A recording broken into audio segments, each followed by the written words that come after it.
In this video series, I work with Scout, who is a horse that we rescued a year and a half ago and who quickly showed with some major behavioural issues. He was very, very hypersensitive around humans, didn't trust us, really struggled to thrive in our world, and we tried to help him as much as we could. We had every check done that we could think of. We had him ulcer-scoped, blood tests done. He was seen by body workers, he was assessed by vets, and we just couldn't get to the bottom of his issues. One of the biggest issues he struggled with was when we started to try to get him used to a roller. As soon as the roller went on, he would explode and just panic, and he could not find relaxation out of it.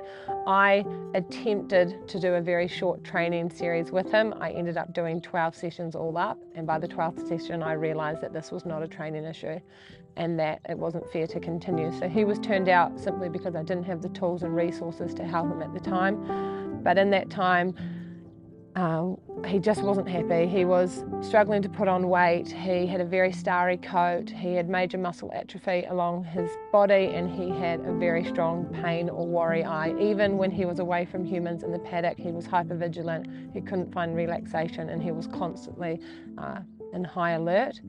So I made the very hard decision to put him down, and we had Bex Nans come down and do a dissection with him, and they opened him up, and what we found inside was fascinating and helped me to understand that, yet again, behavioural issues are not the horse being naughty or being difficult or being sensitive. Many times it is because of a physical or chemical issue going on in the body, and the findings we had were definitely enough for him to have majorly suffered.